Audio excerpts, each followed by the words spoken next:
not smart enough to articulate it in a way that's fair to them. Really thankful, really happy that I've had an opportunity to coach them. And like I said at the ceremony, I think their stats speak for themselves, but the separation is the value of winning. Those kids really want to win, and they've been accountable on a daily basis. And for it to happen on this stage, this type of magnitude relative to what was at stake for the game, I think it speaks to the heart of both those guys. Was it a little easier taking the microphone at the ceremony?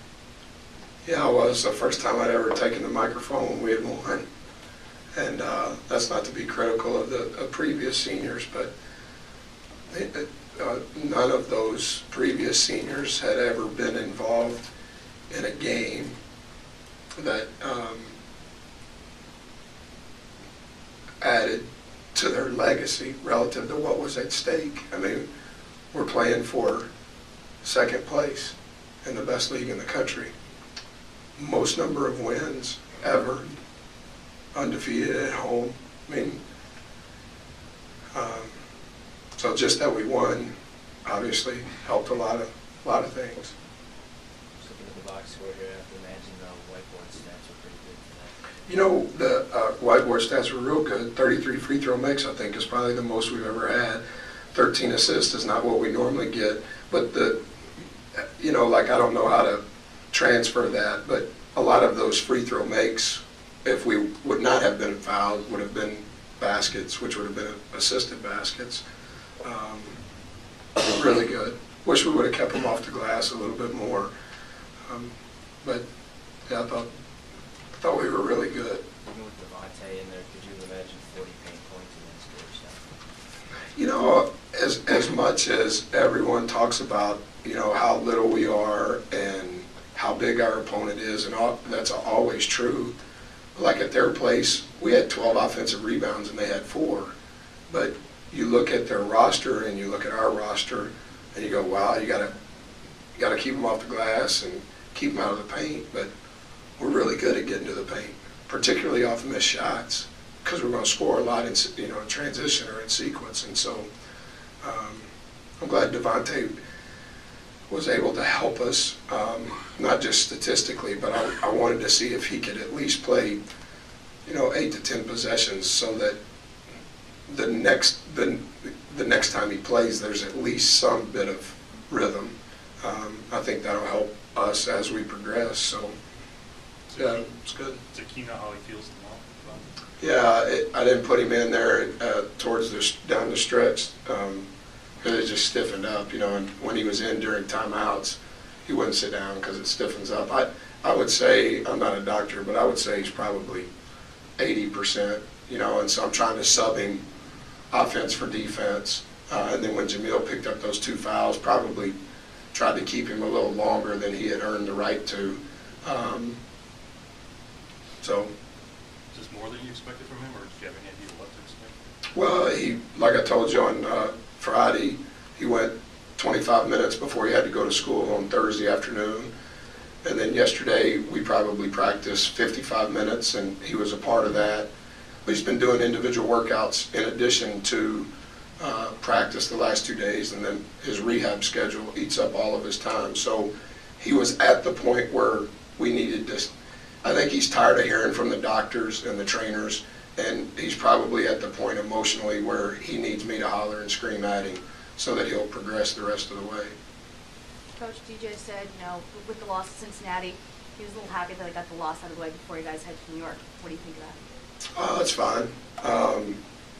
We didn't earn the right to beat Cincinnati from start to finish.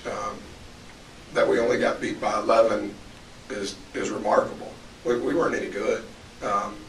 And it was probably like Vanderbilt, like we weren't good at any point, at any time. Notre Dame, first half, okay, we're okay, and then second half, just an onslaught, but we weren't any good at Cincinnati. And so,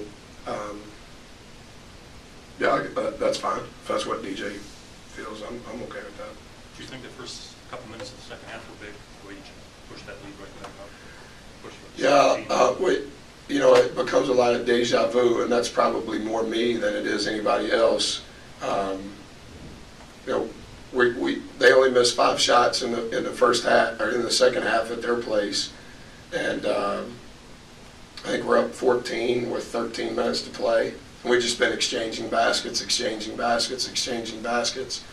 But I thought that you know, a lot of our 4-minute scores, I think we finished with 4 ties, and 2 of them were the last two media timeouts of the second half, of the first half.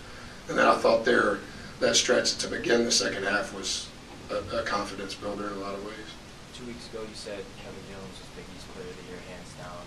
The last 2 weeks with Jay's play, changed him 100, you can't vote for him. I can't vote for him. If you could, would you? I think what he's done speaks for itself. You know, that's the problem that I have with all of that. Coaches vote for Coach of the Year and Player of the Year and all conference. And I don't do any of that. I'm supposed to, and we act like we do. I don't. But I'm not a politician. You get what you earn. That's it. And I think Jay's resume, I think our team's resume, whoever's healthy, whoever's not healthy, I think it speaks for itself. And so the regular season's over, and from this point forward, we're going to play elimination games the rest of the way. And so we're thankful for where we're at.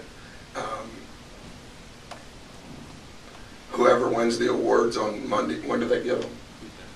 Whoever wins them, humbly and with the right attitude, we congratulate them.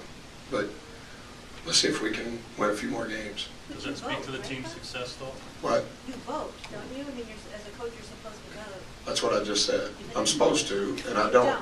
Who does your vote stuff? But that's secretive. People that are employed at Marquette. 14 rebounds and 5 steals. That's pretty much the definition of a switchable read. Say it one more time. 14 rebounds and 5 steals. He's the ultimate switchable, isn't he? Have a team full of guys like Jay and DJ and Jimmy Butler and Jamil Wilson. I think he can win a bunch of games. Yeah. What's the one thing you're going to miss about the combination of Jay and DJ out? That when I was in a bad space mentally, they would overcome it. When I was in a bad space emotionally, they understood it and overcame it relative to the rest of our organization. Those guys, I think, you know, obviously I've known Joe Full since he was a little boy, but Jimmy and Joe, because of my relationship with them prior to their arrival here, they always had a distinct pulse for who I was on and off the floor.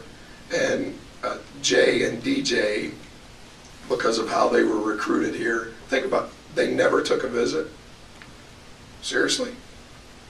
And you think about this time last year when the popular thing to do was talk about all those JUCO guys. I don't hear anybody say that anymore. And those guys have represented our brand, their specific brand, and never had an edge that was vocalized, but had an edge in how they played.